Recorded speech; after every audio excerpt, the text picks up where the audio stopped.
Greetings, fellow travelers. Welcome on in. This is the RPG Cave, level 161. I'm one of your hosts, the level 199 human Dark Lord, Ryan Turford, and I'm joined, as always, by the level 199 Elf Battle Alchemist, Dr. Garret Bland. How's it going, Garret? I'm doing okay. Okay? Ryan, Just okay? I'm just doing okay. Now, Ryan, your character has an extra boost now. All right? You got that extra life. I don't know, like meta class going on over there. You are destroying fools left and right on this level. I don't know if that's actually a thing. No, it's I'm making it up on the fly right now. Oh, okay, fair enough. Okay, yeah. I'm pretty. I'm just back here, just you're shooting these little guys, and you're just destroyed right now. That's me. For the audio listeners, I'm like flailing my arms. You're flailing your arms. What are you doing? Oh, you're a dark mage. So are you just like it's just summoning things left and right? I don't know. No, I'm a Dark Lord, Garret. Dark Lord. It's a mix of spellcasting and sword wielding. Okay. It's not necromancer. No, nothing like that. No, because then I'd just be a necromancer, Garret. Come on, that's true. Come okay. on. We can't be that. We can't be simple. Okay, so over we're the flailing RPG. magic swords around. Okay. Yeah, exactly. Using like dark magic, Garret. You know, Dark magic. like any true servant of the dark would do. You know. No, of course. I love the fact too that we just make up arbitrary RPG Cave rules on the fly. Ryan, what's the definition of dark magic? Magic that is evil in nature. Oh, okay. That's a good definition. Yeah. So aesthetically, it could be anything, though. 100%. It's true aim, Garret, is to just light. maim or harm the enemy in as many painful ways as possible.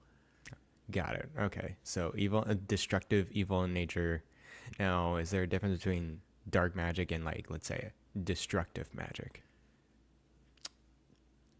So I think destructive magic falls into a tree of dark magic, Okay. but destructive magic is more like, I'm going to blow this wall up over there. I think of like a fire or ice mage, Yeah, something like that. Yeah. Okay. Yeah, I want to dig into the lore of this because, we got to make sure detail this out. Yeah, absolutely. Well, I mean, again, like dark magic is a pretty big umbrella, Garret, and it can encompass some elemental spells like fire or ice or lightning. Just like I think there are elemental spells that can be on the light, the lighter side of things. The good side of things. Okay. Yeah, I like it. Sounds good. All right, I'm done. I am done speaking about this. Excellent. How are you? Excellent. By the way, I'm gonna just throw it out there, Garret. This is the RPG Cave equivalent of talking about the weather, and I love it. So yeah, I love it too. So.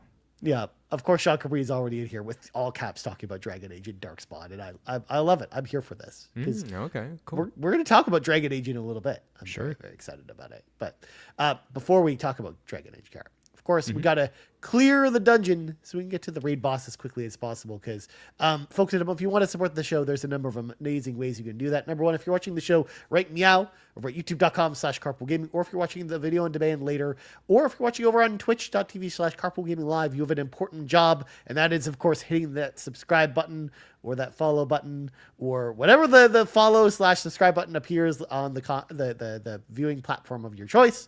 That it helps the show go a long way. Of course, liking the video if you're on YouTube and letting us know in the comments below what you are excited about this fall. Maybe it's Dragon Age, maybe it's Metaphor, maybe it's something else. We would love to hear from you in the comments below.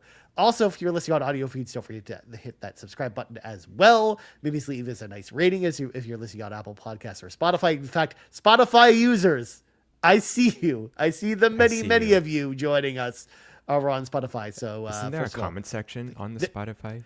You can leave a comment on Spotify. Okay, there you go. Yes. We will read your comments. Yes. Now here's the thing, Garret. You can't actually respond to comments on Spotify, but it allows you to read them. It allows you to kind of put them out there for other people to see. But people can write comments on there. It's all engagement, Garret. We're all about engagement over Carpool Gaming. Sounds good.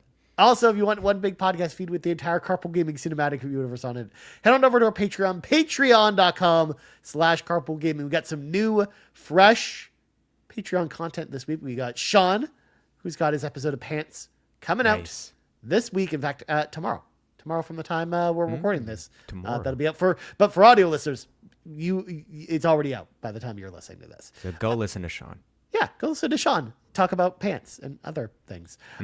Also, upcoming, we have a very special episode of Campfire coming out to celebrate Extra Life. We recorded it in person around a table. For some reason, I was in charge of putting the making sure it sounded good. So I hope it sounds good when people go and listen to it. But that should be up on the old Patreon sometime soon. It's I'm going to tell you right now, as someone who was there, Garrett. Very, very special episode. It looked like it. It looked like the Knights of the Round Table type of stuff going on. I saw a picture of everyone around with 8 different mics. It was only 4, Garrett. Only 4. Oh, okay, 4. All right. Yeah.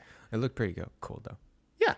And last but not least, of course, our website, carpoolgaming.com, where you can get an RPG Keep t-shirt, or we still have our Extra Life merch available over at carpoolgaming.com. So make sure to go grab it. Oh, look, Garrett's showing off his once again, his poolside Bobby T. My poolside Bobby T. I love this shirt. Yeah. It's so cool. But the Extra Life merch, Garrett, it's still up there. People want to go check it out. Even though Extra Life is technically over, at least game day is over. Which, by the way, we still got the rest of the year. You can still donate to Extra Life. Carpool Gaming Extra Life until the end of the year.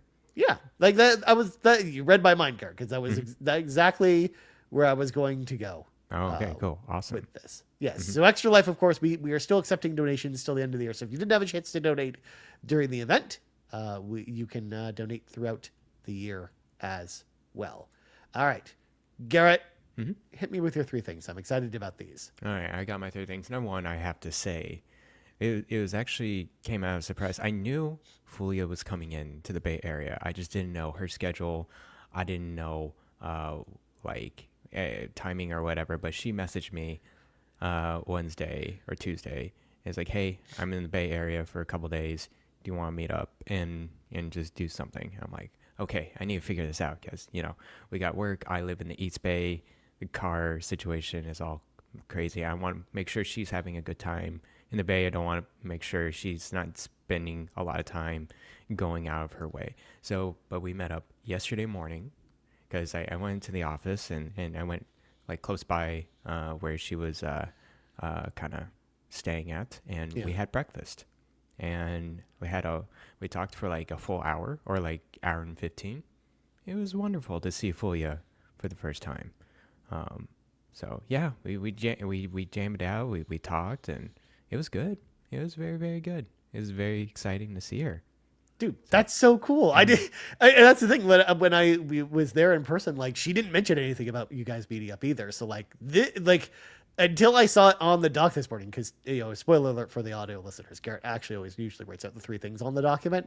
I didn't know that this was actually happening. I didn't even know that you guys are going to meet up. So this is so cool. I'm so glad you got to meet Fulia like we all did. And in fact, at this point, I think Fulia has now met everyone but Fee and Ron at this point. That is correct. And she gave me some nice little trinkets. I got Australian candy. I got that koala clip on. It's on the fridge right now. She gave me a physical copy of a photo of us two. So it all around very, very nice to meet up with her. And then she decided to gallivant to adventure out into Los Angeles. Yep. Right afterwards. So now she's eating wonderful tacos and enjoying LA life. Yeah. She also told she was going to Disneyland at some point too. Oh, she's going to Disneyland. Oh, yeah, dude. Yeah. That's what's up. Yeah. Fulia confirms she's in LA right now, living it up. So go meet up with Fulia if you're in the LA area. Yeah, I know. She put the call out for people to go meet up with her. So she'll have like the bat signal. It'll be the Fulia signal. Well, it'd just be a big koala face. A big koala face. In the sky. Just covering basically. The sky. Dude, that's so cool. I'm so glad you got to do that, man. That's like something just out of nowhere. So cool. Yeah, me too. Yeah. Number 2, I have I don't know if people know. I think some people know. I've told a couple other people. Of course.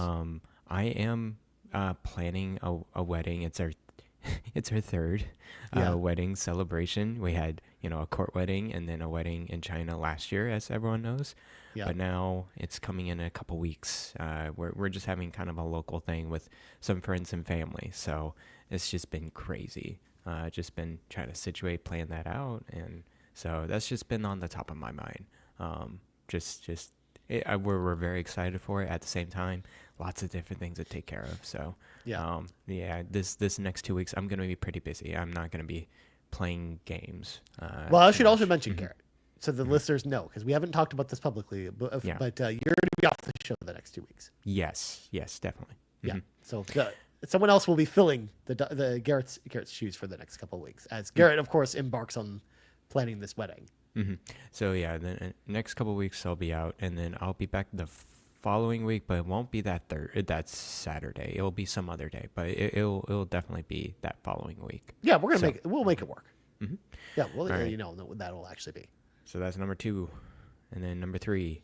I want to talk about this, man. The Nintendo Music app. Oh yeah, I saw you posting pictures all over X about this, dude. I love it so much. I'm just going through SNES and N64 games and just I'm just listening to music left and right on these games I used to play when I was a kid. Yesterday when I was working, I was playing Star Fox. Nice. 64, just going through all of the songs there. Yeah. And then I can just put certain songs from Donkey Kong Country 2 on an infinite loop. I can just listen to that the whole time. Yeah. That was actually the one I saw you posting about the most, with Donkey Kong Country 2, when that just showed up on that. Dude, that album slaps. Like I listened back to that. It's also pure nostalgia at that point too. You just listen to it. It's like, okay, I remember being in my grandma's house, playing this game on a CRT, and just playing with her, taking turns left and right. It's just, it really gets you on those nostalgia nerves. So, right, man, I love the Nintendo, and of course the Wii Shop channel music, the Animal Crossing music's fantastic. So. Yeah, I love it. Yeah, I love it a lot. I've been using it too. I was working from home yesterday, so I actually just hooked up my phone to my TV via AirPlay and just used the app to just stream a bunch of music to my TV, and just while I was working, listening to the Metroid Prime soundtrack, because of course I am the Metroid stan, as people can see with the hat. But to be fair, the Metroid Prime soundtrack is also a banger, Garret, if you've never heard it before. Or again, listening to the Donkey Kong Country soundtracks and the Wii Shop channel, like there's a lot of good music on there, Garret. Yeah, for sure. But I'm also excited to see where they go with it, because I think there's a lot more music they should add. Oh, they're gonna drip feed that nostalgia music just right through that app, and they know exactly what they're doing. Just the same thing with Nintendo Switch Online. They just they'll just drip feed that content. Yeah, I just hope it's not like one soundtrack at a time, like they were doing with Donkey Kong Country, where it's like, just all right, this week it's another one and another one and another one. Like, please do at least more than one. Yeah, they have a lot of music they go through for sure. Fourth bonus thing. What? It's know. Garrett's 3 things. How is there a fourth thing? Extra Life just happened. I guess because we got to make it up for the people, Garret, because we were not here last week. We're not here, exactly. The Extra Life happened. I have a promise now. Yes, I have a fundraising promise. We hit that goal easily. I'm gonna have to play Zelda 2. You bet your ass you are, Garret. It's gonna be great. It's gonna be glorious. I have a sneaking suspicion you might actually enjoy that game more than you think you will. We'll see how it goes.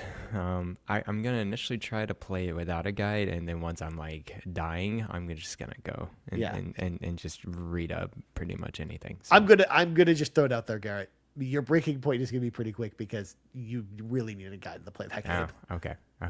Sounds good. Yeah. I'll plan to do that during the holidays when it's just like a quieter time, but and then we can, once I'm done with it, we can meet up, and I'm sure it's a relatively short game, right? It's not like terribly long. It's long for an NES game, but it's not that long. Like, you could beat it in a couple hours. Oh, okay. But if you know what you're doing, if you know you're what good you're at the doing, game, because that's the thing with the game, Garret, is that you're probably going to die a lot, because it's actually a very difficult game. Well, I need my classic 8-bit do controller in order to like figure it out, or can I play a handheld on a Switch? You think? You could probably play handheld on the Switch, but you probably need a D-pad for this. No, it's just you might do better with a better D-pad. But I don't think it's necessary. It's not as bad as something like Mega Man, where because it's not even a problem with the platforming being complex as to because like for any game, like any older game that requires like really complex or precise platforming, that's when I always say that you really need like a good D-pad. But for something like Zelda 2, the difficulty doesn't necessarily come from the platforming. The difficulty actually comes from the type of enemies that you're facing and the combat encounters more than anything. So I think that is where you would run into trouble, and I don't think you need as good of a D-pad for that. I mean, for God's sake, you know how I played that game for the first time, like beat the game for the first time? I played through it entirely using a Wii U gamepad. So wow. Okay. That should tell you everything you need to know. You know? Okay. Sounds good. Yeah. All right. Well, we'll see how that goes. Because Garrett, you're not going to just talk about it as per the Extra Life goal. You will play it, and then you and I will have a discussion about it on a podcast. Yes, we will have a discussion about it on a podcast. Yep. Of course, Yarden just chiming in, just being like, "Hey, I'm so sorry, Garrett. I'm so sorry you have to deal with this." You know, it was for the kids. And we easily got to that goal, thank goodness, and you guys really crushed it. And with the fundraising goal. Yeah, and for full disclosure, Garrett put this on the thing himself. We didn't force Garrett to do this, you know? Yeah, of course. Any of the, I mean, to be fair, any of the punishing stretch goals, we all put on the thing ourselves. Like, no one forced us to do anything. Also, I love Miles underscore Amanda saying, my run today will be fueled by the RPG cave. I love it. Nice. Yeah. Nice. Yeah. Shout out to Amanda, by the way. Shout out. The Fortnite queen. She's very good at Fortnite. That's what Folio told me, that Amanda was playing Fortnite for hours on end at Extra Life. Yeah. We had to tear her away from it to go play Xenoblade, you know? Yeah, because she promised to finish Xenoblade 3. She did. She just played Did she finish Xenoblade 3? She did. That was how we closed out the stream. Was it like basically we were told that we had to wrap things up by 9 a.m. Eastern time, and literally at 8:59, Amanda rolled credits on Xenoblade Chronicles 3. The ending made me tear it up so much in that game. People were sad. It's very emotional. I had no idea what was going on, so I didn't cry, but other people cried, you know? Right. Playing the game and understanding the characters from the beginning to it, that ending is just, it's really nice. The final boss is kind of meh. I don't really care for it, but yeah. Garrett, you know, so that you hadn't had a chance to see this, right?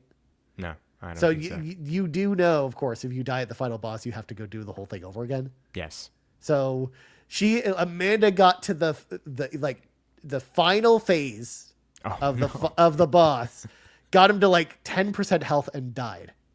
Oh my goodness. And it was basically like, well, I guess I have to do 2 hours worth of work all over again.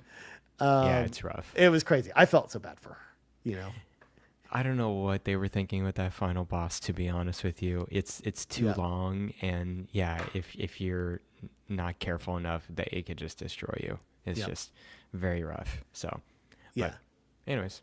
I remember that was like when you finished Xenoblade Chronicles 3. That was one of the first things you said to me. It's like, that game's great, but that final boss sucks. Yeah, pretty much.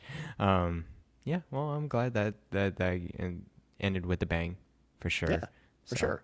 Cool. Yeah, we have, which by the way, just going to throw it out there for those folks that are listening. If you did miss our Extra Life stuff, all of it's up on the YouTube channel. So we did, we actually had 2 completely different streams. We had a YouTube stream and a Twitch stream, which completely different content on it. The Twitch stream, of course, having a bunch of stuff, party stuff on it, Fortnite, and of course, Miles _ Amanda finishing Xenoblade Chronicles 3. But then on the YouTube side, you know, you had me playing Cheetah Men with Jonathan Brown or Mighty Morphin Power Rangers or some weird stuff like that. So we definitely have that. But they're all on the YouTube. So I actually moved over yesterday all the Twitch VODs to the YouTube channel.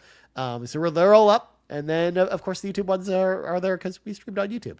So there you go. If you missed Fully and Matt playing Elden Ring together, or if you missed, many Fortnite sessions, or the Fall Guys session where we were all cheering for Kevin Ainsworth, you can head on over there, go watch all that stuff on the YouTube channel. But there you go. Yeah, man, of course, in all caps, capping exactly what I said. It was at the very end. Garrett, you have no idea. Oh, man. Yeah, it was so good. That was a rough one.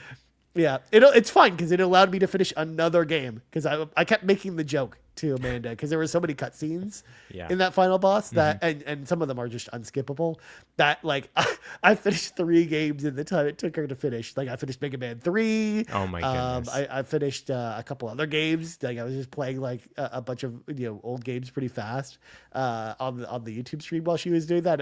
I thought it was fun. I was watching you playing. Was it the Shinobi? Yep, Shadow Dancer. I almost beat that too. I got to the final boss and just died, and you had to start over. So. Yeah, that looks like a Ryan game to me. Like ninjas in a modern setting. Dude, I can't wait for the new Shinobi to come out because we got the announcement with those Sega things announcements that a new like 2D Shinobi game is coming. And cool. It looks like what they showed us. It looks really cool. So I can't wait for that game. But, awesome. Yeah. Well, Garrett. Without further ado, we're done talking about Extra Life because it's time to talk about reading from the sacred text. Yes, I know that sentence doesn't make any sense, but look, it's early in the morning. You get tired Ryan brain. Blinding our eyes. Yeah. Fulia, also for all those, I just chime in on this one. Fulia, of course, says, it's okay. No one needs to see me and Matt play Elden Ring. Everyone needs to go see Fulia and Matt play Elden Ring. It was special. I'm sure it was wonderful. It was a special moment for all of us. Okay. But... Garrett, we're going to kind of do like a what you're playing. We just came back from Extra Life, and we didn't want to do like a big heavy topic or anything like that, with a lot of research or anything like that. So we're going to talk about, Dragon Age the Veilguard, which I just finished last night. Yep. And Garrett, you are going to talk about Metaphor. So we're going to it's going to be like kind of like a what you're playing kind of thing. But I think we're going to go a little more in depth than we usually do with what we're playing. Peace Wazy in the chat asks, is Veilguard good? We're going to talk about that. Is it good? Right. I mean, even the Cole's Note version now. We're going to do the full thoughts. I think Veilguard is good. I liked it a lot. We'll get into our full thoughts in a second. So, Garrett, how do we want to start this? Because we didn't talk about this. Do we want to start with Metaphor, or do we want to start with Dragon Age? Well, let's start with Dragon Age because I think that's in the forefront of everyone's mind. Sure. I think a lot of people have a lot of discussions around this game. Yeah. Which I find interesting, and I'm curious about your thoughts about it. Just because I just hear so many different things about this game. So I'm curious what your impressions are overall. Absolutely. So first of all, just to give some people some context as to, my playtime, what difficulty I played on and whatnot. I played on the adventurer difficulty, which is the normal difficulty. Because they have creative names for all the difficulties sliders. In fact, shout out to this game, Garrett, because what they did in this game is that there's a bunch of preset difficulties, but they also have like a create your own difficulty section. Oh, that's where nice. You could like customize. Okay, maybe I want the puzzles to be a little more difficult to solve, but I don't want the enemy encounters to be as difficult. You could there's a bunch of different sliders you could customize. So there's really great accessibility here with this game, where that maybe there's something that you find difficult that isn't really outlined in one of the modes that they give you to select. So I liked that. I thought that was a really, really good option available to people. So I fully finished the game at 56 hours, 56 minutes, and 53 seconds. I like the timestamp. It's that was what my final save says. That I completed the game on. I almost got 56 across the board, Garrett. I got close. Very close. If I would have played the game for 3 more seconds, I would have gotten 56, 56, 56. But I actually completed almost every single side quest. I got my characters all the max level. So I basically did almost everything you could do in the game. And there was only a couple side quests I didn't do because in this game, you have the side quests are basically leveling up the different factions. And I was already max level by the time I got there, and I'd already maxed out the factions that still had quests left, because there's other ways to gain reputation with those factions without doing quests in that area. So that's why I just left them. I didn't feel the need to do it. I'm also 3 trophies away from getting the platinum in this game. Okay. So you're very close of like really 100%ing it. So. 100%. Cool. Yeah, I fell like down a rabbit hole with this game, Garrett, because It sounds like it. was really, really enjoying it. Like, if I'm being honest, like I've loved BioWare games for years. if you've been listening to the show for a long time, you know that. Like I've going all the way back to Knights of the Old Republic.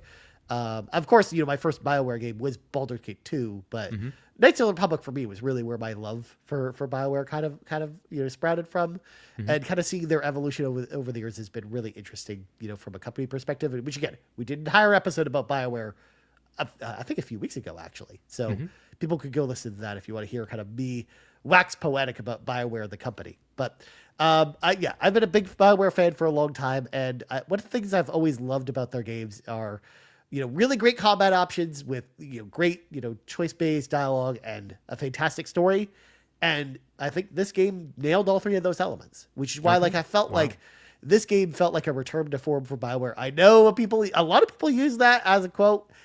I mean, I'm just going to say it because honestly, it's the easiest way to kind of sum up how I feel about this game, where I really feel like, after Anthem and Mass Effect Andromeda, like those games were real misses and were very different from the traditional BioWare formula. I mean, Mass Effect Andromeda less so, but than something like Anthem was. But I really felt like they were kind of losing their way a little bit with those games. But man, like Veilguard, I feel like it is really like what I as a BioWare fan wanted to see from BioWare. Like I wanted to see, the return of some of those choices matter, and some, Sean outlined this on the Xbox Drive last night when he was talking about his Dragon Age thoughts about how you have choices earlier on, like really early on in the game, that cause certain characters to become hurt and become unusable in your party. There are some really difficult choices you have to make later in the game that could get party members killed or other factions turning against you. Like there are some really, really meaningful choices in this game, Garrett, that I thought, really, really changed things up, and it really made you think carefully about your dialogue too, because there are also certain things that even you're not standard choices, but you're just your standard dialogue options. There are certain windows or things that will close to you with certain, like with almost like throwaway dialogue options. There's also something that I loved from Mass Effect that returns, where you can convince certain bosses, like if you're good enough to convince people using your dialogue choices, you can convince certain bosses that, hey, we actually don't need to fight, and we don't need to fight. You can just give me whatever treasure you have to help us save the day. Essentially, like that was one of my favorite things at the end of Mass Effect 1 with the final boss, where you could actually just talk him down, and you didn't even have to fight. Oh, that's funny.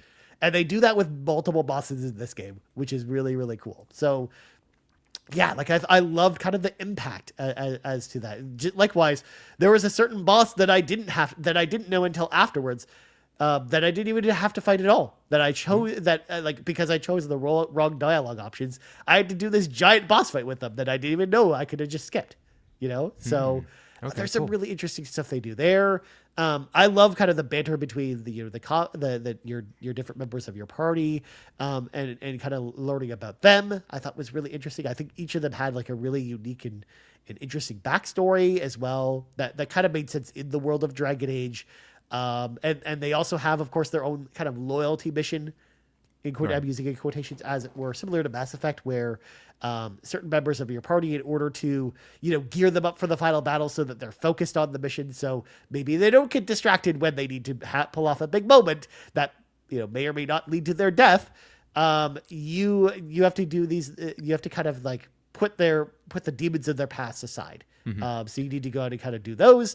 And I thought all those were really interesting, and again, it was a good way of really getting to know each of the members of your party in an intimate way. Yeah. So how many companions can you have in your party? And is there optional companions that you bring in and leave out? So first of all, you can only bring 2 members of your party with your main character in battle, but you get six total party members to choose from. They are the Veilguard, as it were. And there's no optional characters. You will earn every single character throughout the story. So cool. Yeah. But, whether or not these party members, stick with you is, again, up to you. Because, again, it's not so much like a it's not so much a morality system like something like Mass Effect. Like there's no good and evil choices. It's you've got, in fact, when you go to your choice dialogue system, they'll usually give you a little indicator indicating what type of choice you're making, but it's usually like a thumbs up for like a positive choice, kind of like a jokey kind of like comedic or sarcastic like a dialogue option, or like a more serious one. Like or you kind of say no to something. Yeah, for all the dialogue, and just depending on what you say to them, they'll respond differently. Yeah, exactly. Like it's not like it's not like Mass Effect where you're, if you want to be renegade, you always pick the bottom option because that's always the evil option. That's not the way it kind of works here. Okay, which is interesting. Of course, people have asked me. Yes, there is in fact romance. Romance comes back from previous games.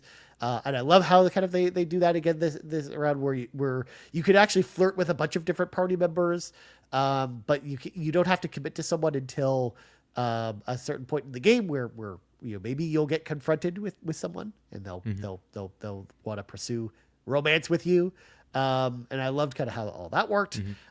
What's interesting though, Garrett, about the combat in this game and about your party structure, which is different from a lot of other games, including other Dragon Age games, is that in battle, your main character is the only character that has health. The other two party members can take as much damage as they want, and they don't get hurt at all because the only person's health is yours. So as a result, with the way combat usually is structured, most of the enemies will always be drawn to your character. As opposed to the other characters, because you can't hurt them. There are a couple characters that are like tankier characters that can use like a taunt ability to kind of taunt enemies off of you onto them. Xenobabes gives you like a window of invulnerability since the enemies will be focused on them instead of you. But I thought this was like an interesting approach to an action RPG, because for the most part with the Tales series or other party-based action RPGs, you always kind of have to manage the rest of your party's health. Yep. Or make sure that that they're not getting hit too much, even though they're out of your control, because you can only play as your main character in this one. You can't switch between party members. So I thought that was that led to some really interesting scenarios, Garrett, where I played as a mage. I played as like a long range character, and then all the enemies are always focusing on me. So when there are like large groups of enemies, like when there's like 10 or more enemies, they're all like barreling towards my character or attacking from long range. And I'm like, sometimes there's like 8 long range enemies and I'm like going back and forth, dodging all the projectiles while my allies kind of take them out, which is like a weird thing to do. But I thought that was like a really interesting choice from the developers. Yeah. So it sounds like, it's just a centralized character. The companions, they help. Yeah. But it seems like it's a little bit less control than compared to previous Dragon Age games. Yeah, because in the previous games, even in the last one, you could switch between any party member and play as them if you want. Right. Yeah. So it actually reminds me of a Hogwarts Legacy a little bit. It's definitely like that. And then also Guardians of the Galaxy. Yeah. So it's more like it's a choice. It's definitely a design choice that's definitely away from typical traditional RPG kind of mechanics. So and that's the thing, like when I was playing as one of the melee characters, because I played for 10 hours of each the warrior and the rogue class because I wanted to get a sense of what they were like to play as before I kind of locked it on the mage as my character. And they were like, it didn't feel as weird or as out of place playing as those classes, because you're up close and personal with enemies. Like with the warrior, you're kind of like a sword and board, like a shield and sword kind of character. So it makes perfect sense that all the enemies would kind of be drawn to you. And same with the rogue, like you're mostly a very agile character, attacking with quick strikes using your daggers. But again, for the most part, you're kind of up close and personal, so it doesn't feel as weird that all the enemies are drawn to you. But like when I'm playing as my mage character and I have like 2 other like melee characters in my party and all the enemies are focused on me trying to attack from distance, it's usually it feels a little bit weird, which is why, like Garrett, one of the things I loved about the customization of my character is there's a giant skill tree in this game with like kind of like 3 combat specializations that you level into at level 20. I love trees. I like skill trees for sure. And I definitely went down the melee focus tree with my mage, where because the mage can attack with long range with their staff, or they have like a little elemental orb that they hold with a magical sword. And what you can do is you can attack them in short range with the elemental orb, and then your heavy attacks use the dagger to then build up these stacks of the what's called like arcane stacks. That then when three stacks happen, it like when you use a heavy attack, it does a arcane explosion that then will hit multiple enemies. Or you can get certain pieces of equipment that can augment that. Like I had a helmet towards the end of the game that whenever I triggered the arcane bomb that I mentioned, it will freeze that enemy in place. So it became like I kind of had like a really like overpowered kind of melee build where I would build these stacks very quickly on the enemies and then just cause them to just freeze in place, and then they would unfreeze. And then I would do it again, and I would kind of like freeze them in place again. So I would just stun lock a lot of the enemies. Like my build was kind of centralized around electricity and just electric attacks and just going to town, going to ham on them. Like it was so powerful. But I loved the kind of that rate of power progression, because like at the beginning of the game, I definitely felt like much weaker than towards the end, where I was just like destroying like waves and waves of dudes, man, just with my build. It was just wrecking shop with the battlefield. But like I also tried like a different build where it was more like ice mage focused, where it was more about controlling the battlefield. So like freezing a bunch of enemies in place and or using like time stop abilities to kind of like free again, just kind of reposition myself, especially with the enemies kind of focusing on me. I could then could really have control of the battlefield and kind of like position the enemies where I wanted them to be, so that I could get farther away and use my staff. So again, like it felt like those two playstyles alone, very, very different from each other, despite the fact that I was playing the same class. And that's not even going into the necrotic tree, which is kind of like the third tree for mages, which is all about completely different stuff with like necromancy abilities and stuff like that. So tons of customization for your character. Like, yeah, it sounds like it for just one class. And there's how many classes are there? There's 3 in total. There's warrior, rogue, and mage. But again, like there's like 3 different people playing as mages can have 3 completely different play styles and experiences. Yeah, it sounds like it. Yeah. So. I only wish though that when improvement I wish that they made to this formula was they allowed you to reset all your talent points at any time you to respec, but they didn't allow you to save your loadout and then have like multiple loadouts, because like that's the thing. Like there were certain bosses I would run into who were heavily resistant to electricity, so my electric build did not work well against them. So I would have to respec into like a fire build or a necrotic build or an ice build. But like towards the end of the game, when I had like 60 talent points to use, respecking became a big pain, because I had to put in all the points individually, like all 60 of them, instead of having like a saved loadout to go between for that. Yeah, that's rough. That's actually what I hear a lot with these type of respec mechanics. I wish they had some sort of loadout system. Similar thing with Borderlands. Yeah. Where you're like, oh, do you want respec? Okay, you're gonna have 200 skill points. You're gonna have to figure out again. I'm just like, what? It was exactly that. Yep.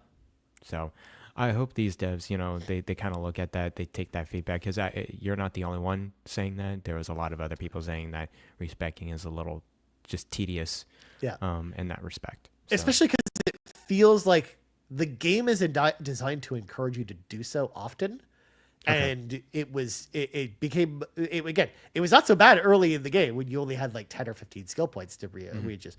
But when you're max level and you've got over 80 skill points to re-put on the tree, it's just like, no, I'm not doing this again. I'm just going to power through it. Yes, this dragon I'm fighting is an electric dragon, so my attacks barely do anything, but I will just, suffer through this because I don't want to respect everything and then have to respect it again when I leave, So can you just expand upon just the flow of the game? So it sounds like there's a lot of different companions, and then the combat's kind of like, you get into an encounter, you go through certain waves of enemies or whatever. Yeah. How's like is it like an open zone? I hear it's a pretty linear game, right? It's not a linear game, actually. So it's actually very much an open world game. The first 5 or 6 hours of the game, though, are very linear. You're basically okay. like that because basically what they want to do is kind of set you up with all your party members first. So it's very linear to start with.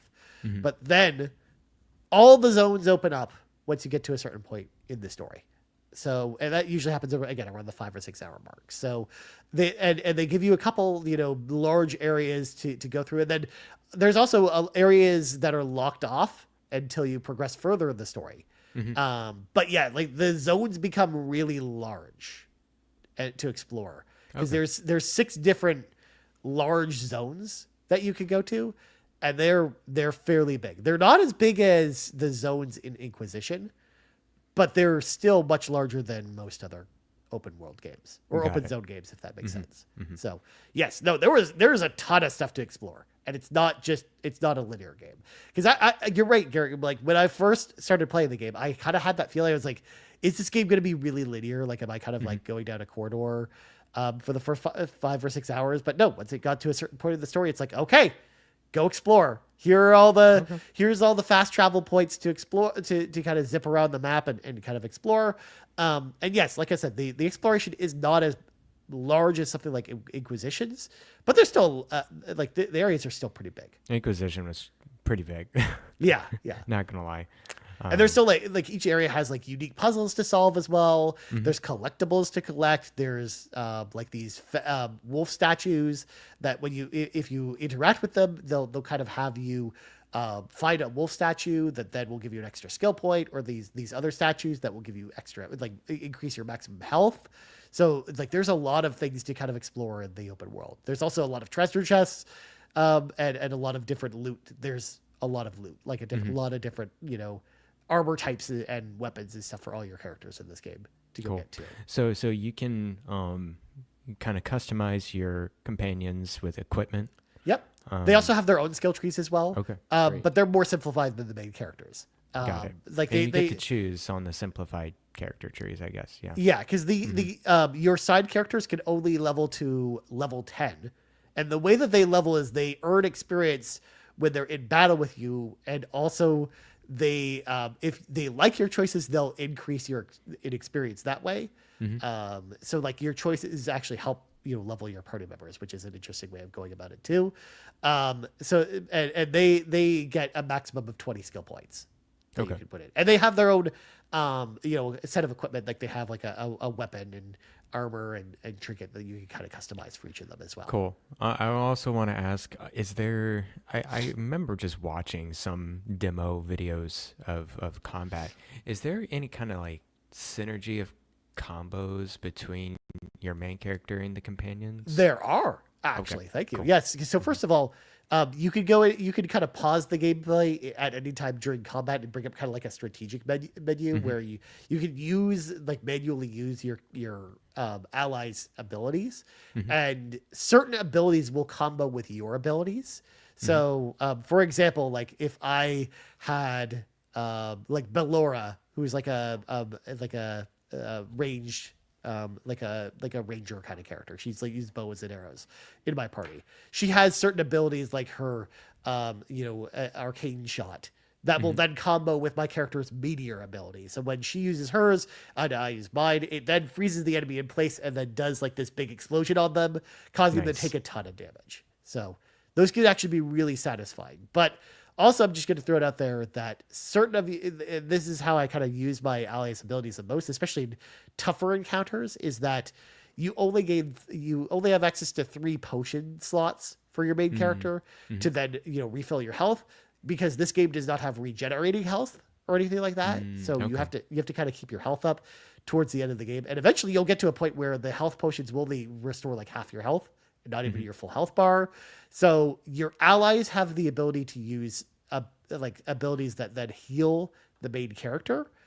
So I actually oftentimes found myself really, really utilizing those and like not using my cooldowns as much, because I built my build in such a way where it's powerful enough already where I can mostly rely on, okay, when I'm in danger, I can then rely on my allies' abilities to heal me to keep my health up. Okay, cool. Sounds good. It seems like so would you say like this game it's a little less RPG combat focus? It's a lighter action RPG. Yeah, it's much closer to something like Mass Effect in that way. where it's to the point even where they've got like shielded armor for the enemies that is like blue and yellow, which is the same in Mass Effect, and the weaknesses. Like the ways you break those are literally the same in Mass Effect. Like if there's a shielded enemy, you have to use like specific element types, or you have to use like your long range attack on them. And then if an enemy has like yellow armor on them, you have to like use fire attacks or necrotic attacks, which are kind of like poison attacks. Or you have to like use your heavy abilities on them, which is again exactly the same as Mass Effect, which is like what they were really going for with this is like. I think they looked at the combat of Inquisition and were like, how do we make this combat more like Mass Effect? And I think that's what they were going for here. Cool.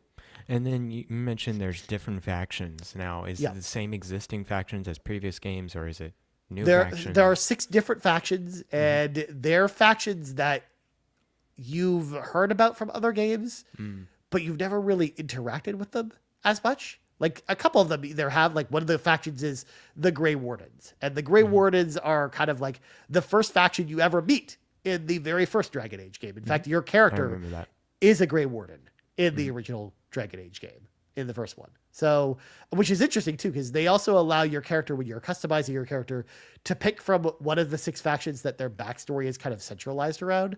And Grey Warden is one of them. In fact, it's the first time you've been able to play as a Grey Warden since Dragon Age Origins, which I think is actually a big deal. So, but these factions have their own like bar that you have to fill up, and it's very similar to kind of like the factions in Mass Effect 3, where as you complete quests for them in their area, if you interact with their shop, if you do make certain choices throughout the game, like it'll boost that faction's strength towards the final battle. Okay, cool. And that'll affect the way that the final battle plays out, which is interesting. Okay. Sounds good. Well, it sounds like you really enjoyed it. I think the one major criticism I have seen from this game is the writing itself. Yeah. I don't know if you want to speak a little bit more about that. Like, I didn't think it was perfect, but I enjoyed the story. I will say, like, first of all, if you are on the fence about this game, if you've never played a Dragon Age game before, you're gonna be a little bit lost because this game doesn't do a great job of explaining stuff from previous games. There is like a whole, glossary section of the menu. If you enjoy reading, you can go there to read about a lot of stuff. Like when certain terms will come up, you'll get like a glossary entry in there that will explain what that is. But not everyone wants to go there and read. So the game doesn't do a good job in the dialogue of explaining past stuff. So like if you're new to the series, I would highly recommend you play at least Inquisition, because this game very much is very much a sequel to Inquisition specifically. Got it. Cool. I would say you should play that first, or at least know what happens in Inquisition. Like go watch like a lore video. It's a direct sequel. I hear it is. It is a direct sequel. Like it takes place like not too far after the credits of. It's very funny because Dragon Age Inquisition came out 10 years ago. Yep. Can you believe that? It was Game of the Year 2014. It's just time flies. But okay, cool, interesting. So yeah, get into Dragon Age Inquisition, or at least kind of know what happens in Dragon Age Inquisition. Yeah, you should at least come into this knowing what happens in it. Again, I think the story is simple enough where I think you'll still be okay and still have a good time. But I will say you'll get so much more out of if you've played some of the other games, or some of the stuff, especially too, because there's a lot of returning characters in this. That's right here. Or you go to like certain locations that you've only heard about from certain games. So it's like there's a lot of callbacks to the previous games in this, which I, again, as someone who likes the Dragon Age games a lot, even the callbacks to Dragon Age 1 and Origin and 2, like I loved all that stuff. Like I ate all that stuff up. Like I thought it was so cool when like certain characters I hadn't seen since Dragon Age 1 came back. Like I loved all that stuff. That's super cool. I played Dragon Age 1, I would say 2021, 2020, something like that. So it's been a few years. Right. But man, I do want to, see how, I honestly do want to go back into it, Dragon Age 2 and even Inquisition, just to see how that goes. But of course, my assignment is Mass Effect 1. So of course, that's definitely a priority before. I don't like the fact your tone, Garrett, of making it sound like, I guess I'm forced to play Mass Effect 1. No. I can't play these other games because I have to play Mass Effect 1. I don't want to say that because every time I hear a video game, like any video game that people explain, it's like, man, you're convincing me wanting to play that. It happens all the time. So I definitely would love to play Mass Effect 1. And of course, it's just, there's a backlog game, Abyss, so. You really, really should, though. I can't wait for you to play Mass Effect 1 for us to talk about it, because like that's a critical game that's missing from your backlog. Yes. Yes. But yes, Dragon Age of Veilguard, to kind of wrap things up, I like this game a lot. I'm a big fan of it. As a longtime BioWare fan, it gave me exactly what I was looking for from a BioWare game. Is it perfect? No. Like, are there definitely things that they could improve, whether it is little parts of the writing or whether it is little, inconsistencies with this new combat style? Absolutely. But I think that this is a really good stepping stone and blueprint for what they could use for the next Mass Effect game, which we know is in development, or whatever comes next for Dragon Age. Because I think all I'm going to say is, unless this doesn't sell well, I definitely think there will be another Dragon Age game after this one. And that's all I'm going to say. So, I really, really enjoyed it. It gave me exactly, it felt like there were certain moments in this game, Garrett, where I felt like this game was peak BioWare. And I'm just going to go ahead and say this, and this is not a spoiler. I'm definitely not the only one who's come out and said this in reviews either. The last act of this game is peak BioWare. It might be one of the best final acts of a game I've played in the last 5 years. Wow. And that's all I'm going to say about that. Like, it was I hear the awesome. I hear the last bit's really cool. So yeah, I couldn't believe that they did what they did with it. So yeah, I don't want to spoil it for anyone. I think it's things for people to look forward to. So check it out, Dragon Age: The Veilguard. I think it's really good. Even if you just wait for sale, I think that this is if you like action RPGs, I think this game's a slam dunk. I think this game's really good. It's definitely gonna come to Game Pass Ultimate in a year. It will. Or in the EA Play Vault. So that's definitely when I'll probably dip my toes in. That's a good time to do it. It gives you lots of time to catch up on the other games too, Garrett. So I'm glad you're enjoying it. I know a lot of it just seems like a lot of people that are Dragon Age fans say kind of what you're saying is that it's a good stepping stone in that direction.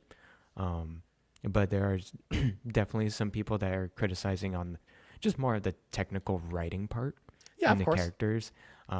But other than that, I mean, the overall consistency, it's very good. So I'm happy for BioWare fans, for those Dragon Age fans, to get this game and being a smashing success. It's like this game was kind of very it's like the game for BioWare. It's like, okay, is it going to be successful or is it going to be not so successful? And it seems like it's more of a success than anything. So we'll see how the sales go with this game and go from there. Cool. For sure. And I'm also just, the last thing I want to mention is I'm so excited to hear what Sean has to think about this too. Cause I know he's also just starting it as well. Cause him and I feel very similarly about BioWare games. So I'm really interested to see his thoughts as he plays through it. He's actually even more of a Dragon Age fan than I am. So I think I'm going to be really interested to hear what Sean thinks about this too in the future. And we'll be watching that. So Garrett, you want to talk about Metaphor as well?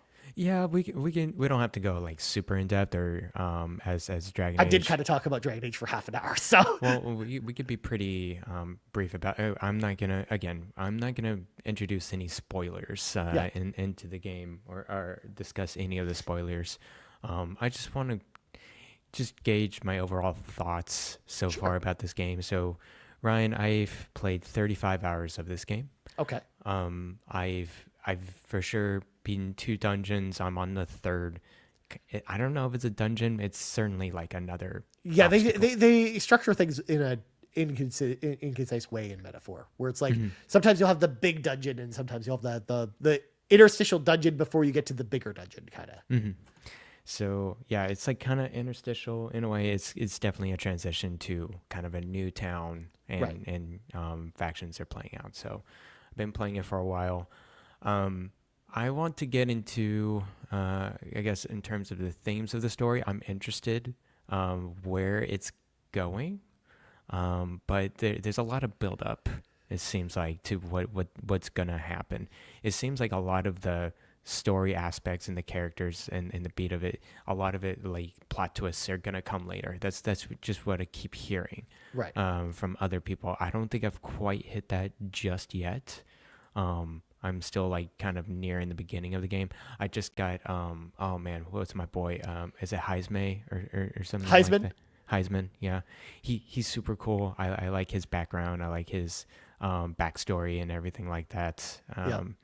But I like he's a cool little bat dude, just hanging out. He's kind of like Batman, but an actual bat. yeah, you don't actually think, oh, it's gonna be like another humanoid thing. It's like, no, he's like a little like bat or whatever. And it's funny how he's a UGIF, and so UGIFs are probably the lowest kind of most oppressed class in the whole game, and kind of hearing the backstory of that is pretty cool. Yeah. I like how the party's pretty diverse with all the different characters. They have all different sorts of backstories behind them. Yep. This game really leans on class. It's a class issue. Like there's different tribes, and each tribe has a different. I guess it's basically a caste system where it's just like this certain class is above this certain class, and the way people converse and talk about, each of them is like, okay, this one's lower, therefore they are oppressed in certain ways. They really lean on to that than I haven't seen in any other video game, which is interesting. I think I can probably speak a little bit more of the premise of this game, because I think it's kind of drawn out in the beginning of the trailer or whatever. Yeah. You're basically fighting to be like the number one person to be king. So the king is dead, and now there's kind of like this Hunger Games type of deal. It's like a popularity contest where you're trying to like win over the people to then have them basically like give your support to be the next king, essentially. Yeah, and there's just a select number of candidates out there, and they're speaking on their ideas, and then so there's just this whole kind of flow of different types of candidates and the way they talk and the factions that they're associated with. Candidates are not necessarily wanting to become kings; they just want to be in support for another person. It's a very interesting landscape. Kind of like your main character, because your main character is very much not in it to be the king himself, but trying to support another person. Yeah. So a lot of people have ulterior motives, and so I'm still definitely in the exposition part of the game. I don't know exactly what's going to happen, although I am at the part where I'm like, oh, I've never seen it really in the, like there's a lot of other games where a final villain or a final boss, you meet them at the end, right? Yeah. You meet them and you face them. This one is not like that at all. You encounter this person way more frequently, and even to the point of like, just being pretty close to them and conversing with them throughout. So I think that's interesting. Yeah. How that will draw out. I'm not too sure. Yeah. Count Luis is like a really, really interesting character. Like it's going to be interesting. Mm-hmm. I'm really interested to hear your thoughts later on when we maybe do like a spoiler discussion of like how you really think about him, because he's like, again, like a really, really complex character. Mm-hmm. And I actually really love the way that they kind of wrote him in this game. Mm-hmm. Mm-hmm. I do like how the major monsters in this game are humans. Yep. And they look demented. They look crazy. They're out of control. They remind me of the people in Attack on Titan. A lot, just mindless and just going after the common folk. There's a random boss that is like a dude who's like mixed with a chicken, and he's got like glasses on, and he's just like, and he's like, oh my god, it's so weird. Yeah, there's some freaky stuff going on with that. I can get into combat a little bit more. Of course, everyone knows, I think by now, what Metaphor's combat really is. It's a mix of, action-based and then turn-based. I would say more turn-based, mechanics than anything. But once you get into the weaker monsters and enemies, you can just do some pretty easy slashes, and then the monsters go away, which is pretty nice to go through. It is dungeon crawling, so you go into a dungeon and, go throughout each level. It's very similar to Persona games. The turn-based combat is pretty similar to Persona games and Shin Megami Tensei games. The major difference is that instead of monsters or personas, you have these archetypes. And these archetypes, think of them as different classes. In these different classes, you can kind of level up independently for each of your companions, and including yourself. Yep. And anyone can be any of the archetypes once you get them. as well. Yeah, anyone can be the archetypes once you get them. There's a certain currency to get the archetypes as well. And then there's certain kind of barriers to like the next kind of level of that archetype if you want to change to that. So I'm getting into that part where it's like, okay, now my knight is a magic knight and my seeker is a magic seeker. And as you kind of like go out the world and talk to different people and forge bonds or whatever, you get more archetypes as well. That's pretty interesting. There's a lot of archetypes. There sure are. Yeah. Especially because there's a lot of like ones farther down the tree that you have to unlock that then you can are only unlockable with like certain ranks of social ranks in there. Yeah, it's pretty interesting. I find it pretty. There's a lot going on. I was like, man, I just want to just one that works and then just go for it. But no, they kind of keep you on your toes. Like each dungeon. They kind of tell you, hey, this dungeon has these monsters, so make sure you have this, like a mage and a healer or whatever. Or likewise, there are sometimes you'll get advice where it's like, these enemies will deal double damage if you have this archetype in your party. And it's like, oh no, I like the mage a lot, but oh no, it's they'll murder me if I have one in my party, as an example. Yeah, they really do punish you if you're not well prepared in a dungeon, which is pretty interesting. I like all the mini dungeons they're surrounding the major dungeon. It kind of keeps you on your toes of what kind of monsters are in there and what kind of archetypes and what kind of strategy you're gonna put. Not only that, but I think I like that system a lot more than something like Mementos, where because in Mementos and Persona it would kind of take up kind of the same real estate as the mini dungeons, where it was just one big dungeon that you're going downward in, almost like Tartarus in Persona 3. Whereas this, I liked that there were a bunch of different locations you'd go to as part of a side quest that then you could return later to if you wanted to grind some more, or sometimes you have to return to them later for different side quests that you'll get. Like I liked that a lot better. It felt like there was a lot more variety with them versus something like Mementos, which I know is something a lot of people always complained about with Persona 5, that just Mementos just felt like a slog, but you had to do it in order to kind of get through the game. So it took forever. So. Yeah, that makes sense. I like how it's kind of segmented like that as well. I am the type of person that looks at every single thing. So when I go into a mini dungeon, I make sure to grab every chest, grab every missing piece of the area. Sometimes it can get pretty complicated. There's like certain like staircases and walkways, and you have to navigate yourself throughout the map. But I just make sure I go through everything. There's definitely a lot of opportunity where you can dodge enemies, run away from enemies. So it's not severe, but if you like, let's say, get into an action combat against a monster and they hit you first, get prepared to be destroyed in a turn-based battle once you get into that. I'm just like, wow, okay, so I'm gonna have to pay attention to making sure that my characters don't die and stuff like that. So I really felt in this game in particular, this game punishes you way more than something like Persona does if the enemy gets the advantage on you. Because likewise, I think you have so many methods of getting the advantage on the enemy that I think that's the way they wanted to counterbalance that. It's like, all right, we're giving you a lot of great ways to gain advantage on the enemies, but if they hit you better watch out. You better be prepared for a tough battle with some of these enemies, especially later on, especially if they're like anywhere above your level as well too. Like if they're a difficult enemy, like good luck. Yeah. Of course, there's like weak and resist and block type of reactions to the monsters or to yourself. And, all of those buffs and debuffs and stuff like that. It doesn't seem like there's a lot of advantage to do weak points against monsters in a row compared to you get extra turns for your characters. You do get extra turns, yes. But, which you could really use to your advantage. But you're right; it's not like Persona where you want to just knock down all the enemies and then do like an all-out attack. It's very different from that, but it does give you the window of, especially you'll notice this when you get to a lot of later game encounters, Garret, that actually getting those extra actions is really the key to staying alive. And be able to get through some of the battles as quickly as possible.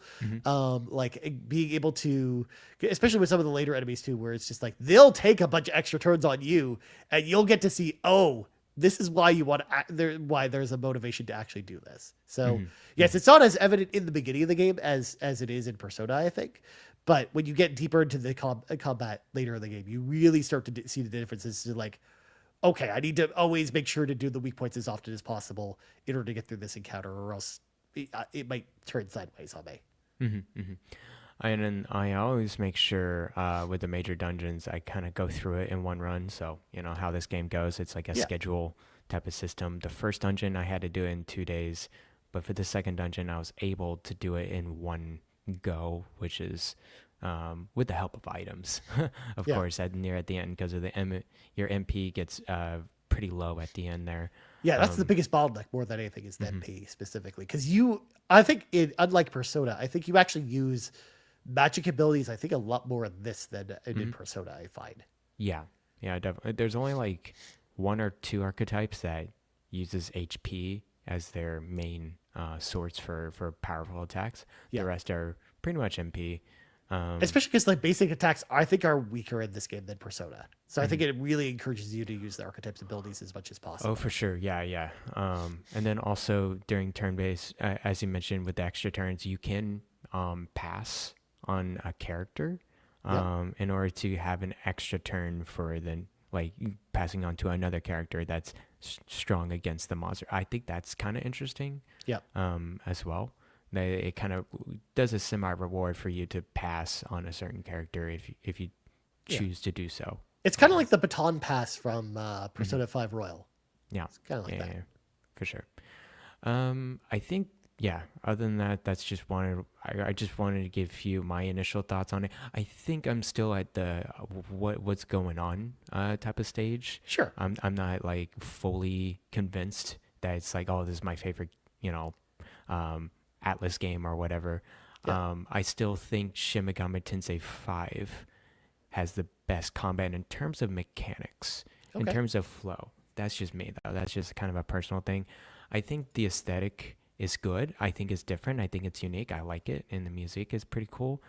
I just don't think I groove with it compared to a Persona game, and I think that's just a preference. I was just like, okay, yeah, that's cool and all, but I would rather see all the glimmering lights in a pop music of a Persona game compared to this game. That's just an aesthetic thing, and I totally get that. And that's something we assumed going into it is that not everyone's into like the kind of like the dark fantasy theme that this game's going for, and that's okay. Like like there are two very, very different aesthetics. I know Ryu also posted in our Discord this morning, and they said, just finished Metaphor. The ending part of the game kind of dragged on a bit to my liking, but I wanted to see the game over. I'd still give the game an 8 out of 10.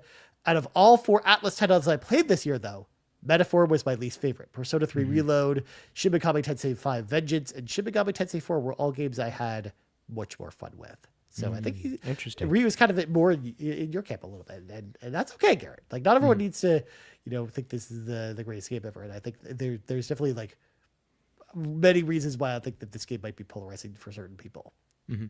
I'm very curious to how it's gonna go though, because I'm getting to a point of the game and just like, okay, we're about to really figure out what's the motives between all these different characters, which is pretty cool. And of course, there's new party members that I have not discovered just yet. So I'm still in the middle of it. I say I'm 35 hours. I honestly, I put the game down sometimes and just let it pause and let it go. So that's definitely an overestimation. I think my time is going to be like 70 or 80 hours just because of inactivity. So I wouldn't really trust the timing of it, but I'm enjoying it so far. I think I'll definitely finish it before the end of the year. But the next few weeks, it's not going to be a lot of video game playtime. Right. But we're coming up to the holidays, Garrett. So you'll have a little bit more time, when Christmas and stuff rolls around, probably. And then we get Mass Effect and play through that, and then Zelda 2. And Zelda 2. I do want to play Unicorn Overlord. It's just a cartridge sitting in my Switch right now, ready to play. So I'm gonna enjoy the holidays, I think. And of course, Garrett, this week, big RPG release that happens this week. Dragon Quest 3 comes out this week as well. I got it pre-ordered. It's on my Steam Deck. Yeah. So that's another one.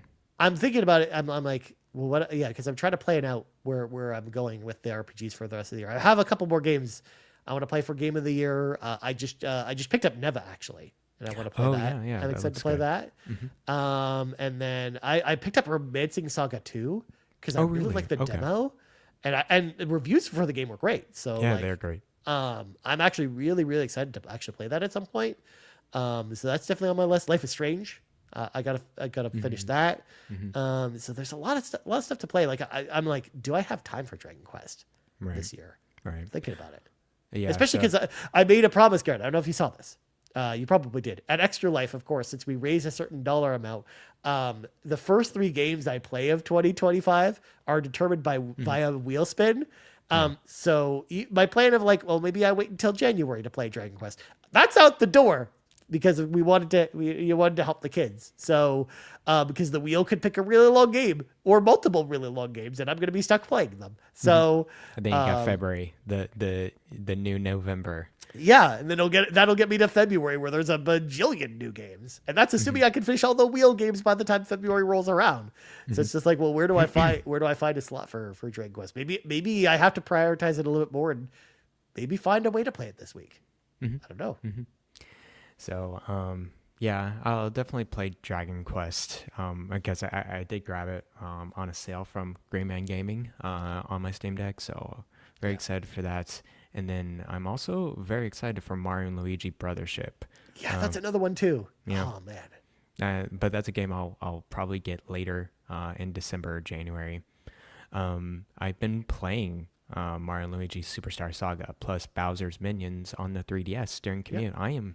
I think I'm like, I don't know how far I am, but I'm like 12 hours in, and nice. It's very nice. It's a good commute game. Yeah, I remember you were talking about that before, Garrett. That's a good reminder. So, yeah. Whereas I'm just living my best life over there because I basically went in like a 2-month period, Garrett. I went from Astrobot to Metaphor to Silent Hill 2 to now finishing Dragon Age. I'm like, wow. It's been 4 games I've really, really, really enjoyed all back to back. So it's just like, well, it can only go downhill from here, I think, at this point with games. So. Yeah. I mean, Life is Strange didn't get very good scores, and I really want to play it. So it's just like, maybe that's the one where it's like it finally trails off for me. But I'm also just, again, I'm actually kind of really excited to play that one, if I'm being honest. I think a lot of Life is Strange fans are like that too. I've played all of them except for, what was the second Life is Strange? Not Life is Strange 2, but Before the Storm? Before the Storm. I haven't played that one. Okay. But that was all about Chloe. It was really good. Yeah, that's what I hear. I played every other one though. And believe it or not, my favorite one is still Life is Strange 2. Interesting. That's an interesting choice. I really enjoyed that brother to brother relationship, and the pacing of that game is, I like it. I love the first one as well. It's a very good one. I think Life is Strange 2 is like an interesting test case because I think I know a lot of people didn't like it, but I also like that game a lot too. Like I thought, I liked how different that felt from very the different other games. Yeah. And True Colors is also really big. True Colors is very good. Yeah. Yeah.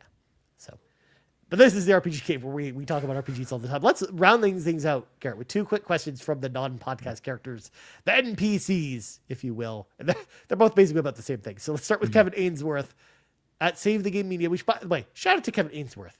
We're at Save the Game Media. Got to meet Kevin Ainsworth for the first time, Garrett. Oh, cool. In Super person. Cool. Dude, Kevin was so cool. I loved, of course, hanging out with Kevin. Was he like a machine? Did he have like a chip insert in the back of his brain? Or he did not. He even gave us proof that he has a job, an actual job, which is just interesting too. Does he have like just an ID that says I have a job? Is that how it works? Look, it was good enough proof for me. It was good enough proof for it checked out. It checked out. Okay, cool. No, hanging out with Kevin, especially because he was like Save the Game Media was kind of like their couch was right next to ours. So getting to hang out with the Save the Game Media folks, especially Kevin, was like really special. So nice. Shout out to Kevin. So Kevin asks, all right, guys, real talk. Can we have a serious conversation about character creators and how I don't like them? I've never made a character and thought this is better than the characters that developers came up with. Am I the only one that feels this way? Hashtag I choose default male shepherd. But then the follow-up to Nagachaka had a question that ties into this. What is the best moment of Sean Capri playing Dragon Age during Extra Life, and why was it the hours spent on the character creator? So, okay. Garret, I'm interested to know how you feel about this. How do you feel about character creators? Do you like character creators, or do you like making your own character, or do you just pick the default options? Like, what do you do? So I initially was really into the character creator, especially in Skyrim, where it was pretty simple to do. It's not like very complicated or whatever. And I did like Fallout 4's character creation because it was pretty interactive. You can kind of like put your cursor over certain parts of the face and kind of just morph it however you want. But man, once it got into so many toggles, so many different things. The Baldur's Gate one that comes to mind. It was just all toggles. I think of Bloodborne too. Oh, that's a good one too. Yeah, that one has a lot. I think the Dark Souls and Elden Rings, they go pretty hardcore. I'm not so much into the character creator now.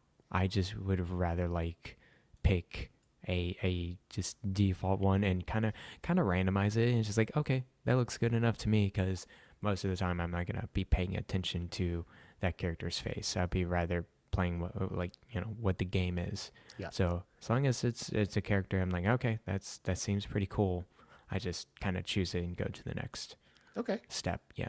That's interesting. Yeah, I'm not super big into customizing my character unless I really get into it.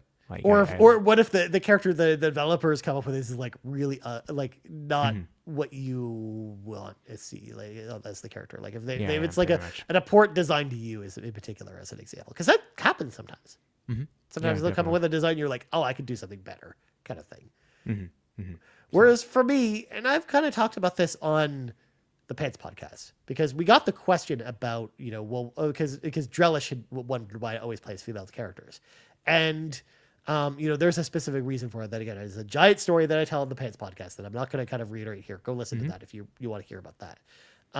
But for me, because most character designs are not like, in a lot of ways, like I kind of want almost like an in-game avatar of games that I'm playing to kind of represent, who I am in a lot of ways. Not necessarily making a character that looks exactly like the way I look in person, but more like the person that I wish I was in a lot of ways. And, for me, it's whenever I have the opportunity to do that, I always like to do that. And I always find the way to do that is through character creators. So I always make my own character. It's one of those things where I used to go really in depth with it, but I no longer do that. I no longer go like super in depth with character creators. I'll usually do like a very kind of quick run through of like, okay, here are the little things I want to tweak. Here, I want to make sure, of course, I have my hair and eyes kind of customized, a little bit of the body shape and stuff like that with kind of the way I want it. But for the most part, I'll use a lot. I'm more in line with using like stock faces or, certain elements that are more stock. Like I don't need to go in and customize each individual little thing about a person's nose. I don't need to do that. Yeah, it gets kind of crazy with that. But I want to have a character that kind of like represents like almost like, if you've seen the movie The Matrix before, they talk about, their digital persona, which is how your character appears in The Matrix. And I'm kind of like, I kind of want to do that whenever possible, because I also find too that a lot of games, for example, you're always usually stuck playing as male characters, or you're always playing as characters that the designers really want, whatever vision they have for the character, whether it's male, female, non-binary, or any other gender. So we get to do that all the time anyway. So as often as I can, when a character creator comes up, you bet your bottom dollar I'm going to create a character just because I feel like it gives the game a different feeling than if I use like a character that the developers came up with, Like I loved playing as Dragon Age, where I played as an elf woman who's a black woman. Like how often do I get to play as, black women in games? Like I loved being able to play through a long, like story rich experience as a black woman. So I thought that was so cool that I got to do that. It was only because I did that through the character creator. Because if I was like the default option, that wouldn't have been the case. So I love the ability to be able to do that sometimes, but I understand from Kevin's perspective, just keeping things simple and just going with that. And you're right. Like sometimes you can make some really bad choices in the character creator, and then you'll see them up close in your cutscenes and you're like, oh no, what have I done? Yeah. So I definitely understand it from that perspective. I do, I know it can get pretty complex or whatever, but I like how it's just a choice too. It's just like you can choose to be as far in depth as you want with the character creator, or you can just be default and you can choose a character that, is just whatever gender, race, default kind of character or whatever. You can go for it. But you can also be as detailed as you want. And you see some insanely good character makeups and creators on and just shared around. I think that's super cool. And I think the devs just wanted that. It's like, we just want people to have choice to do whatever. So, yeah. No, exactly. Like that's the thing. It's all about choice. Like I just like the choices there where they give you like the default models if you want to use those. If you don't care about that, like I like the fact that the games, when a game gives you the choice, and more than anything, if anything, I don't really love when a game has a character creator and it forces you to use the character creator. Because likewise, I like when there are options for people like Kevin that don't want to use it, and that's okay. Like I think like the randomized option. So you choose the default and like, okay, now randomize the face, randomize the. I like that part, and it's like, okay, that looks good to me, and then you just go to the next thing. Although again, similar to what I talked about before, you can make some really abhorrent looking characters with the randomized option. I've seen some very bad ones in Bloodborne. Yeah, some obscene character creators, but cool. But yeah, you missed out because to Matt's point, Sean booted up Dragon Age for the first time in Extra Life, and he just played the character creator for like an hour and a half. Basically, couldn't decide. Yeah, he was making his character look like Lord Farquaad from Shrek. Not on purpose. That's just how it ended up, or at least that's what everyone else told me on the couch. Lord Farquaad, is this from Shrek 1, the prince or king or whatever? Okay. I think Sean was telling me, he told the story on Xbox Drive last night. He was like, he tried to make him like Legolas, and that didn't quite work. So he tried like a couple different looks, and everyone, of course, like Lachlan kept calling him Lord Farquaad, of course. So I thought that was fun, but it was fun to watch Sean go through that because I didn't mention this before when talking about Dragon Age, but it also allows you to recreate your Inquisitor from Dragon Age Inquisition because it doesn't pull the save data at all, because you have to remember this is a PS5 game and that was on PS4. It doesn't pull cross console the save data, so you can go in and customize them so that you're making a whole other character. The character creator goes in again, and you can fully customize them too. So Sean basically made like 2 characters on screen, which is funny.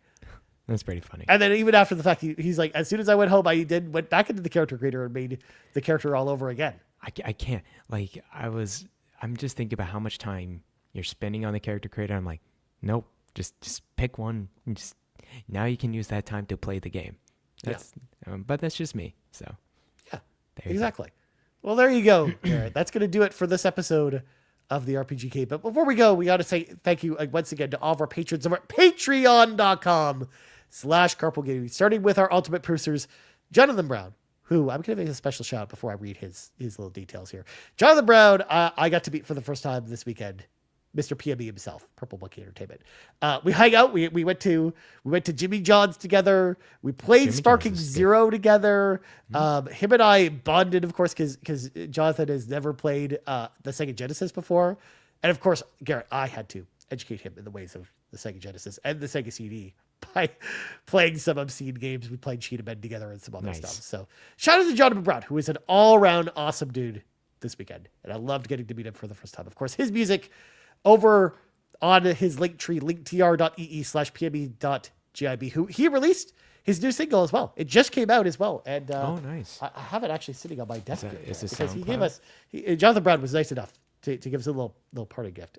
This here, Forgotten, is the name of his new single. And he gave us this little version of it on like a postcard. But you'll notice that there's like a little hole here in the middle of his mouth on the postcard, because you can actually put this on a vinyl record player and it plays his single on it, which is so cool. So that's so cool. Yeah. Shout out to Jonathan Brown. You go check out his music over at Purple Monkey Entertainment. Like I said, his new single out, Forgotten, just came out last night. So make sure to check that out. Cwagmire, who also giving a special shout out as well. We got to meet in person as well. He was super awesome to hang out with all the time. Of course, I met Cwagmire once before, but it's super cool to hang out with him. Cwagmire, who hopefully reminds you that the best babes are Xenobabes. And TechMike, who says, whether you're Kevesi or a Agnian, you're a Xenobabe at heart. Links to all of our awesome producers can always be found in the description of our podcast. Our platinum producers, Smokin Joe, The Solo, The Captain, and Tim Paullin, and our gold members, Adam K, Anna, Awesome Dave 1337, BobLoblaw, Brad Moore, Brian Reese, Cecily Carrozza, Dan and Luma, Dannohh, Drellesh, Emily O'Kelly, Hoppel, John 32, Ligerwoods 330, OldMrFrump, Patrice Mallette, Peje, Shane Erickson, TheDonRob, and the Jiggy Collector.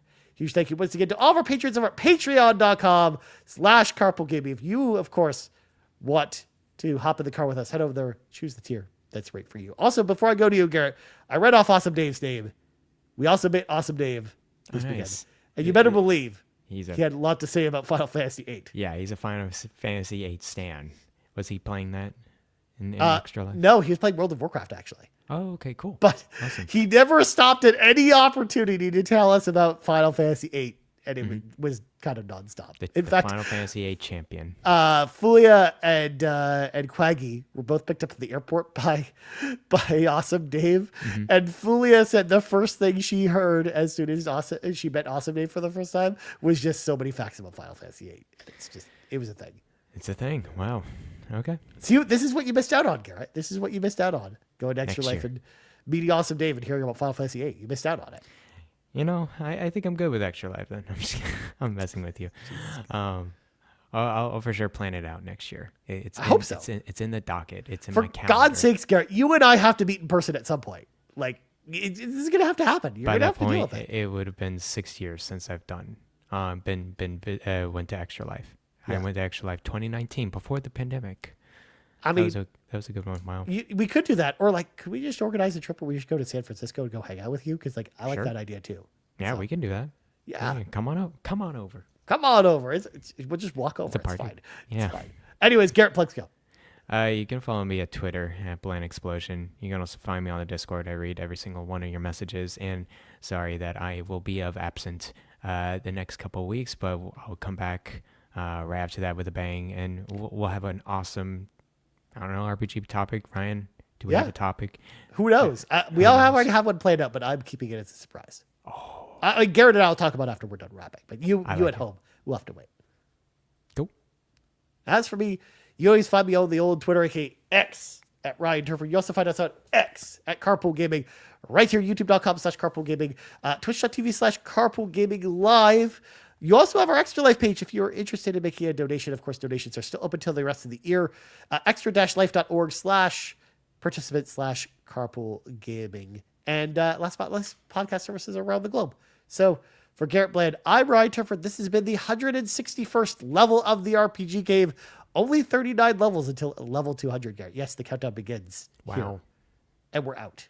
Bye-bye.